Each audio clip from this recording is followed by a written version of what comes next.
नमस्कार मेरे प्यारे विद्यार्थियों, स्वागत है आप सबका हमारे अपने YouTube चैनल जेके एजुकेशन पर। तो आज मैं आपके लिए लेकर आया हूँ BSTC 2024 और PTT 2024 में जितने भी एग्जाम देने वाले हैं उनके लिए राजस्थान सामान्य ज्ञान से संबंधित महत्वपूर्ण प्रश्न। तो क्लास को पूरा देखिएगा और यदि क्लास पसंद आए तो लाइक जरूर करें, ज़्यादा से ज़्यादा शेयर भी करना है और जितने भी नए चैनल से जुड़े हैं वो चैनल को एक बार सब्सक्राइब जरूर कर लें। तो देखिएगा, आई क्लास को शुरू करते हैं कि उत्तरी पश्चिमी मरुस्थलीय प्रदेश का पश्चिमी भाग कहलाता है। पहला प्रश्न देखें कि उत्तरी पश्चिमी मरुस्थलीय प्रदेश का पश्चिमी भाग कहलाता है क्या अर्ध शुष्क मरुस्थलीय भाग कहलाता है, थार का मरुस्थल कहलाता है, चट्टानी मरुस्थल कहलाता है या फिर उपरोक्त सभी। पहले प्रश्न का आंसर कमेंट करेंगे। क्या होगा भाई? पहले प्रश्न का आंसर कमेंट करेंगे कि उत्तरी पश्चिमी मरुस्थलीय प्रदेश का पश्चिमी भाग क्या कहलाएगा। जो भी बी बता रहा है उसका राइट हो जाएगा। ठीक है, थार का मरुस्थल। याद रखिएगा कि उत्तरी पश्चिमी मरुस्थलीय प्रदेश का जो पश्चिमी भाग है ये थार का मरुस्थल कहलाता है। दूसरे प्रश्न की ओर बढ़ेंगे।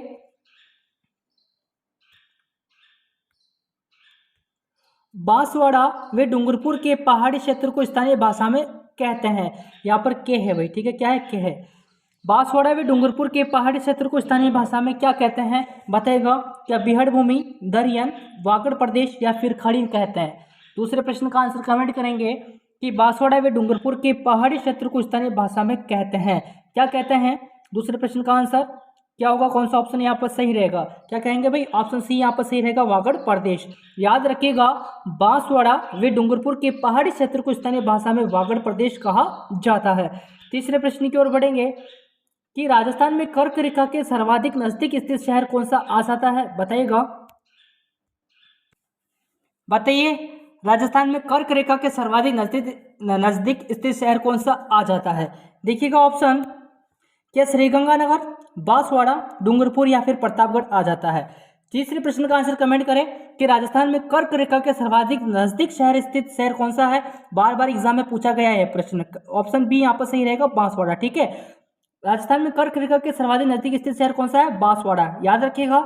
चौथे प्रश्न की ओर बढ़ेंगे। बताइए, कांठल की गंगा किस नदी को कहा जाता है। इस प्रश्न का आंसर कमेंट करेंगे कि कांठल की गंगा किस नदी को कहा जाता है। क्या माही नदी, बाणगंगा नदी, लूनी नदी या फिर चंबल नदी। कांठल की गंगा किस नदी को कहा जाता है? चौथे प्रश्न का आंसर कमेंट करेंगे। क्या कहते हैं भाई? क्या माही नदी कहा जाता है, बाणगंगा नदी कहा जाता है, लूनी नदी कहते हैं या फिर चंबल नदी कहते हैं। तो कांठल की गंगा किस नदी को कहा जाता है? माही नदी को कहा जाता है। ठीक है, कांठल की गंगा माही नदी को कहते हैं, याद रखिएगा। पांचवा प्रश्न देखें। हाँ, मारवाड़ का अमृत सरोवर किस बांध को कहा जाता है। प्रश्न इंपॉर्टेंट है। मारवाड़ का अमृत सरोवर किस बांध को कहा जाता है। क्या जवाई बांध, जाखम बांध, राणा प्रताप सागर बांध या फिर उपरोक्त सभी। उपयुक्त सभी। मारवाड़ का अमृत सरोवर किस बांध को कहते हैं बताइएगा जल्दी से। मारवाड़ का अमृत सरोवर किस बांध को कहा जाता है। पांचवें प्रश्न का आंसर कमेंट करेंगे। किसको कहते हैं भाई? जवाई बांध को कहते हैं। किसको कहते हैं? जवाई बांध को। जो भी ऑप्शन ए बता रहा है उसका राइट हो जाएगा। जवाई बांध कहाँ पर आ जाता है? पाली के अंदर। ठीक है, जाखम बांध का संबंध प्रतापगढ़ से आ जाता है, याद रखिएगा। अगला देखेंगे। छठे प्रश्न का आंसर कमेंट करेंगे भाई कि राजस्थान का वेलोर के नाम से किस दुर्ग को जाना जाता है। बताओ, राजस्थान का वेलोर जो है किस दुर्ग को कहा जाता है। क्या जयगढ़ दुर्ग, जैसे चिल्ले का टोला कहते हैं भाई, चिल्ले का टोला, जयगढ़ दुर्ग। ठीक है, बेसरोडगढ़ दुर्ग चित्तौड़गढ़ के अंदर है, रणथंभौर दुर्ग सवाई माधोपुर, बयाना दुर्ग भरतपुर। बताइएगा, बयाना कहाँ पर है? भरतपुर के अंदर। रणथंभौर दुर्ग सवाई माधोपुर में आ जाता है, बेसरोडगढ़ दुर्ग चित्तौड़गढ़ के अंदर और जयगढ़ दुर्ग कहाँ पर? जयपुर के अंदर। बताइएगा, राजस्थान के वेलोर के नाम से किस दुर्ग को जाना जाता है। तो राजस्थान का वेलोर किसे कहते हैं? बेसरोडगढ़ दुर्ग को कहा जाता है। ऑप्शन बी यहाँ पर सही रहेगा। कहाँ पर है? ये चित्तौड़गढ़ के अंदर। सातवें प्रश्न की ओर बढ़ेंगे। प्राचीन गणेश्वर सभ्यता किस नदी के किनारे विकसित हुई। सातवें प्रश्न का आंसर बताइएगा। प्राचीन गणेश्वर सभ्यता किस नदी के किनारे विकसित हुई है। क्या मसूरदी नदी, साबी नदी, कातली नदी या फिर उपारेल नदी। बताइएगा, प्राचीन गणेश्वर सभ्यता किस नदी के किनारे विकसित हुई? कातली नदी के किनारे। ठीक है, कातली नदी के किनारे। कहाँ पर है? सीकर के अंदर। अगला देखिएगा कि नदी जिसे स्थानीय भाषा में स्थानीय क्षेत्र में है ना, नदी जिसे स्थानीय क्षेत्र में बारह भी कहा जाता है। बताएगा, नदी जिसे स्थानीय क्षेत्र में बारह भी कहा जाता है। क्या साबरमती नदी है, क्या रूपनगर नदी है, वक्कल नदी है, फिर उपारेल नदी है। आठवें प्रश्न का आंसर कमेंट करेंगे। किसे कहते हैं भाई? बारह भी कहा जाता है। बताओ किसे कहते हैं? बारह। तो किसे कहते हैं? रूपारेल नदी को। किसको कहा जाता है? ऑप्शन डी यहाँ पर सही रहेगा। अगला देखेंगे कि काले हिरणों के लिए प्रसिद्ध अभयारण्य कौन सा आ जाता है? बताइएगा काले हिरणों के लिए प्रसिद्ध अभयारण्य कौन सा है? क्या सरिस्का अभयारण्य है, क्या कुंभलगढ़ अभयारण्य, माउंट आबू अभयारण्य या फिर तालछापर अभयारण्य? बताइएगा सरिस्का अलवर के अंदर, कुंभलगढ़ राजसमंद, माउंट आबू सिरोही, तालछापर कहाँ पर है? चूरू के अंदर आ जाता है। पूछा गया है कि काले हिरणों के लिए प्रसिद्ध अभयारण्य कौन सा है, तो कौन सा हो जाएगा? तालछापर अभयारण्य। कहाँ पर है भाई? चूरू के अंदर, याद रखिएगा। अगले प्रश्न की ओर बढ़ेंगे। इसका आंसर करें कि इनमें से कौन सी रबी की फसल नहीं है? प्रश्न इंपॉर्टेंट है, खरीफ और रबी की फसल पूरे पढ़ के जाएंगे। इनमें से कौन सी रबी की फसल नहीं है? क्या मसूर, अलसी, तारामीरा या फिर सोयाबीन? कौन सा सही होगा? इनमें से कौन सी रबी की फसल नहीं है? तो देखिएगा मसूर रबी की फसल आ जाएगी, अलसी रबी की फसल है, तारामीरा रबी की फसल है, लेकिन सोयाबीन रबी की फसल नहीं होगी। रबी किसकी सोयाबीन किसकी फसल हो जाएगी? खरीफ की फसल हो जाएगी। अगला देखेंगे कि निम्नलिखित में से कौन सा बेमेल है? बताएगा इनमें से कौन सा बेमेल है भाई जो कि सम्मिलित नहीं होगा? श्वेत क्रांति दुग्ध उत्पादन से संबंधित है क्या? भूरी क्रांति खाद्यान्न प्रसंस्करण से संबंधित है क्या? नीली क्रांति टमाटर उत्पादन से संबंधित है या फिर रजत क्रांति अंडा उत्पादन से संबंधित है? कौन सा इसमें से एक सम्मिलित नहीं है, बेमेल है? बताइएगा। श्वेत क्रांति जो है देखिएगा, श्वेत क्रांति दुग्ध उत्पादन, ये तो आपका सही हो जाएगा। भूरी क्रांति खाद्यान्न प्रसंस्करण से संबंधित है, ये भी सही है। नीली क्रांति टमाटर उत्पादन, ये गलत हो जाएगा। रजत क्रांति अंडा उत्पादन से संबंधित आ जाएगी, ये भी आपका सही है, लेकिन सी नीली क्रांति किससे संबंधित आ जाती है? मत्स्य उत्पादन से संबंधित आ जाती है। याद रखिएगा, नीली क्रांति टमाटर उत्पादन से संबंधित नहीं है, नीली क्रांति मत्स्य उत्पादन से संबंधित आ जाएगी। अगले क्वेश्चन की ओर बढ़ेंगे। देखो 12वां क्वेश्चन देखिएगा कि कूड़ो, कूड़ी, कोठी, जालरो, बेरो एवं चड़स्यो आदि नाम किसके लिए प्रचलित है? भाई पढ़ा होगा आपने, कूड़ो, कूड़ी, कोठी, जालरो, बेरो एवं चड़स्यो आदि नाम किसके लिए प्रचलित है? क्या कुएं के लिए, चड़स के लिए, पशु के लिए, फिर उपरोक्त सभी के लिए? देखो उपरोक्त सभी तो होगा नहीं, इसे पहले ही काट दो। कूड़ो, कूड़ी, कोठी, जालरो आदि जो नाम आ जाएंगे किसके लिए प्रचलित है? ये आ जाएंगे कुआ के लिए। ठीक है, ऑप्शन ए यहाँ पर सही रहेगा। अगले प्रश्न की ओर बढ़ेंगे कि राजस्थान की प्रथम सूती वस्त्र मिल ब्यावर में किसके द्वारा स्थापित की गई है? बताइएगा राजस्थान में प्रथम सूती वस्त्र मिल ब्यावर में किसके द्वारा स्थापित की गई? देखो ब्यावर के अंदर, कौन ब्यावर के अंदर आ जाती है प्रथम सूती वस्त्र मिल? कहाँ पर है? ब्यावर के अंदर। किसके द्वारा स्थापित की गई थी? क्या सेठ दामोदर व्यास द्वारा, हीरालाल द्वारा, कन्हैयालाल द्वारा या फिर इनमें से कोई नहीं? तेरे प्रश्न का आंसर कमेंट करेंगे। तो किसके द्वारा स्थापित की गई थी? सेठ दामोदर व्यास द्वारा। ठीक है, ऑप्शन ए यहाँ पर सही रहेगा, जो भी ए बता रहा है उसका राइट हो जाएगा। अगला देखेंगे कि शेखावाटी क्षेत्र में गीदड़ नृत्य सामान्यतः किस त्योहार के अवसर पर किया जाता है? बताएगा शेखावाटी क्षेत्र में गीदड़ नृत्य सामान्यतः किस त्योहार के अवसर पर किया जाता है? तो दीपावली, होली, गणगौर या फिर तीज के अवसर पर? बताओ कब किया जाता है भाई? 14वें प्रश्न का आंसर कमेंट करेंगे। जो भी बी बता रहा है उसका राइट हो जाएगा। होली के अवसर पर किया जाता है। कब किया जाता है? होली के अवसर पर गिद्ध नृत्य शेखावाटी क्षेत्र का आ जाता है, याद रखिएगा। अगला देखें कि बाड़मेर में तेल निकालने के काम में कौन सी कंपनी कार्यशील है? बताइएगा बाड़मेर में तेल निकालने के काम में कौन सी कंपनी कार्यशील है? क्या Burmah Shell, Indian Oil, Assam Oil या फिर Care Energy? Cairn Energy. 15 question का आंसर कमेंट करेंगे कि बाड़मेर में तेल निकालने के काम में कौन सी कंपनी कार्यशील आ जाएगी? जो भी ऑप्शन डी बता रहा है उसका राइट हो जाएगा, केयर्न एनर्जी। अगले प्रश्न की ओर बढ़ेंगे कि मुंह से बजाया जाने वाला वाद्य यंत्र कौन सा आ जाता है? मुंह से बजाया जाने वाला वाद्य यंत्र कौन सा है भाई? क्या ताशा, इकतारा, अलगोजा या फिर नौबत? 16 प्रश्न का आंसर कमेंट करेंगे कि मुंह से बजाया जाने वाला वाद्य यंत्र कौन सा आ जाता है? ताशा, इकतारा, अलगोजा या फिर नौबत? जो भी ऑप्शन सी बता रहा है उसका राइट हो जाएगा अलगोजा। ठीक है, अलगोजा मुंह से बजाया जाने वाला वाद्य यंत्र आ जाता है। अगला प्रश्न देखिएगा, 17वें प्रश्न का आंसर कमेंट करेंगे कि शेखावाटी क्षेत्र का प्रसिद्ध ओरण है। प्रश्न इंपॉर्टेंट है कि शेखावाटी क्षेत्र का प्रसिद्ध ओरण कौन सा आ जाता है? क्या सालासर ओरण चूरू,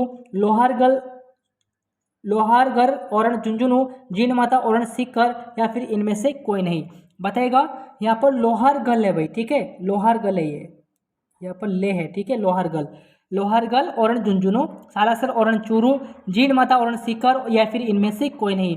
शेखावाटी क्षेत्र का सबसे प्रसिद्ध ओरण कौन सा आ जाता है? कमेंट करें 17वें प्रश्न का आंसर। तो क्या होगा भाई यहाँ पर? जो भी सी बता रहा है उसका राइट हो जाएगा, जीन माता ओरण सीकर।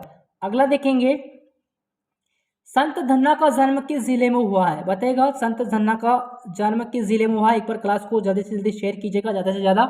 बताइए, संत धन्ना का जन्म किस जिले में हुआ है? झालावाड़, टोंक, चूरू या फिर नागौर? प्रश्न इंपॉर्टेंट है। संत धन्ना का जन्म किस जिले में हुआ था? तो टोंक जिले के अंदर हुआ था। ऑप्शन बी यहाँ पर सही रहेगा। अगला देखिएगा। राजस्थान की वह जनजाति जिसका दूल्हा ऊंट पर बैठकर बारात ले जाता है? बताएगा, राजस्थान की वह जनजाति जिसका दूल्हा ऊंट पर बैठकर बारात ले जाता है? क्या ऑप्शन ए विश्नोई, भील, गरासिया या फिर रेबारी या फिर रायका? रेबारी, रायका। 19वें प्रश्न का आंसर कमेंट करेंगे कि वह कौन सी जनजाति है भाई जो दूल्हा ऊंट पर बैठकर बारात ले जाता है? तो जो भी ऑप्शन डी बता रहा है उसका राइट हो जाएगा रेबारी, रायका। अगले प्रश्न की ओर बढ़ेंगे कि गणगौर पूजा हेतु बोए गए जौ की ज्वारे कहलाते हैं? बताइएगा, गणगौर पूजा हेतु बोए गए जौ के ज्वारे क्या कहलाते हैं? क्या कापा, लापा, बाली या फिर घामा? 20वें प्रश्न का आंसर कमेंट करेंगे कि गणगौर पूजा हेतु बोए गए जौ के ज्वारे क्या कहलाते हैं? तो क्या कहलाता है भाई? जो भी बी यहाँ पर बता रहा है उसका राइट हो जाएगा लापा। ठीक है, इस क्या कहते हैं? इसको लापा कहते हैं। चले आगे। अगला प्रश्न देखिएगा कि वनस्थली विद्यापीठ की स्थापना निम्न वर्ष में हुई? बताएगा, वनस्थली विद्यापीठ की स्थापना निम्न वर्ष में हुई? क्या 1934, 1935, 1937 या फिर 1939 के अंदर? 22वें प्रश्न का आंसर कमेंट करेंगे कि वनस्थली विद्यापीठ की स्थापना निम्न वर्ष में हुई है? तो कब हुई है भाई? 1935 के अंदर। ऑप्शन बी यहाँ पर सही रहेगा। अगला देखेंगे कि लाल बाग क्या है? प्रश्न इंपॉर्टेंट है भाई, लाल बाग क्या है? क्या किसानों पर आरोपित कर है? क्या चिड़िया का नाम है, तोप का नाम है या फिर प्रताप सिंह के हाथी का नाम आ जाएगा? क्लास पसंद आई हो तो लाइक जरूर करें भाई, ज़्यादा से ज़्यादा शेयर भी करना है और चैनल को सब्सक्राइब जरूर करें। तो बताइए 22वें प्रश्न का आंसर लाल बाग क्या है? जो भी ऑप्शन ए यहाँ पर बता रहा है उसका राइट हो जाएगा किसानों पर आरोपित कर। अगला देखें। बताइए 23वें प्रश्न का आंसर कि प्रसिद्ध सोनार किला कहाँ पर स्थित है? बताएगा, प्रसिद्ध सोनार किला कहाँ पर आ जाता है? क्या चित्तौड़गढ़ के अंदर, जयपुर के अंदर, जैसलमेर के अंदर या फिर भरतपुर के अंदर? प्रश्न इंपॉर्टेंट है कि प्रसिद्ध सोनार किला कहाँ पर आ जाता है? तो जैसलमेर के अंदर। ऑप्शन सी यहाँ पर सही रहेगा। अगला देखिएगा कि निम्न में से कौन सी राजस्थान की नदी 12 माह बहती है? बताइएगा, 12 मासी नदी आपसे पूछा गया है। क्या बनास है, बाणगंगा है, लूनी है या फिर चंबल? निम्न में से कौन सी राजस्थान की नदी 12 माह बहती है? तो ऑप्शन डी यहाँ पर सही रहेगा, चंबल। ठीक है, अगला देखें। बताइए 25वें प्रश्न का आंसर कि सहरिया जनजाति के लोग अधिकतम किस जिले में पाए जाते हैं? इसका आंसर करेंगे कि सहरिया जनजाति के लोग अधिकतम किस जिले में पाए जाते हैं? या डूंगरपुर, भीलवाड़ा, बारा या फिर सिरोही? बताइएगा, 25वें प्रश्न का आंसर कमेंट करेंगे। जो भी यहाँ पर सी बता रहा है उसका राइट हो जाएगा बारा। ठीक है, सहरिया जनजाति के लोग अधिकतम किस जिले में पाए जाते हैं? बारा। ठीक है, याद रखिएगा। अगला देखेंगे, सहरिया जनजाति के मुखिया को क्या कहते हैं भाई? कोतवाल। ये भी याद रखेंगे। अब देखो 26वां प्रश्न कि राजस्थान में जूनागढ़ किला कहाँ पर स्थित है? बताएगा, राजस्थान में जूनागढ़ किला कहाँ पर आ जाता है? जोधपुर, बीकानेर, जैसलमेर या फिर प्रतापगढ़? जूनागढ़ किला कहाँ पर है? जो भी बता रहा है उसका राइट हो जाएगा बीकानेर। ठीक है, ऑप्शन बी यहाँ पर सही रहेगा। अगला देखिएगा कि चौहानों ने सर्वप्रथम अपनी राजधानी कहाँ बनाई? बताइएगा, चौहानों ने सर्वप्रथम अपनी राजधानी कहाँ बनाई थी? सांभर, नागौर, अहिछत्रपुर, अजमेर या फिर दिल्ली? चौहानों ने सर्वप्रथम अपनी राजधानी कहाँ बनाई थी? तो नागौर, अहिछत्रपुर। ऑप्शन बी यहाँ पर सही रहेगा। अगला देखें कि चौहान वंश का संस्थापक कौन था? 28वें प्रश्न का आंसर कमेंट करेंगे कि चौहान वंश का संस्थापक कौन था जिसे सांभर झील का प्रवर्तक कहा जाता है? क्या अजयराज है, पृथ्वीराज है, वासुदेव है या फिर हमीर आ जाएगा? कौन है भाई चौहान वंश का संस्थापक? कौन था जिसे सांभर झील का प्रवर्तक कहा जाता है? जो भी ऑप्शन सी बता रहा है उसका राइट हो जाएगा वासुदेव चौहान। अगले प्रश्न की ओर बढ़ेंगे कि 1927 में हटुंडी आश्रम की स्थापना की थी अजमेर के अंदर। कब, कहाँ पर की गई है भाई? हटुंडी आश्रम की स्थापना अजमेर के अंदर कब की गई थी? 1927 के अंदर। अब ये भी बता दो कि स्थापना किसके द्वारा की गई थी? क्या दौलत राम सिंधिया, जगपत सिंह, राजगोपालचारी या फिर हरिभाव उपाध्याय? 29वें प्रश्न का आंसर कमेंट करेंगे। हटुंडी आश्रम की स्थापना जो की गई थी, जो भी डी यहाँ पर बता रहा है हरिभाव उपाध्याय, उसका आंसर सही रहेगा। ठीक है, हरिभाव उपाध्याय के द्वारा 1927 के अंदर हटुंडी आश्रम की स्थापना जो हुई थी अजमेर के अंदर। अगले प्रश्न की ओर बढ़ेंगे। 30वां प्रश्न देखिएगा कि श्री ज्वाला प्रसाद जिज्ञासु और श्री जवाहरीलाल इंदू ने नागरिक प्रचारिणी सभा की स्थापना कब की थी? बताएगा, श्री ज्वाला प्रसाद जिज्ञासु और श्री जवाहरलाल नेहरू ने नागरिक प्रचारिणी सभा की स्थापना कब की थी? प्रश्न इंपॉर्टेंट है। देखो, नागरिक जो प्रचारिणी सभा है इसकी स्थापना याद रखिएगा श्री ज्वाला प्रसाद जिज्ञासु और जवाहरलाल नेहरू के द्वारा ये की गई है। तो कब की गई थी? 1934 के अंदर। ऑप्शन ए यहाँ पर सही रहेगा। तो ये थे अपने टॉप 30 क्वेश्चन। उम्मीद करता हूँ क्लास जरूर पसंद आई होगी। तो लाइक कीजिए, शेयर कीजिए और अच्छे से पढ़ाई कीजिए।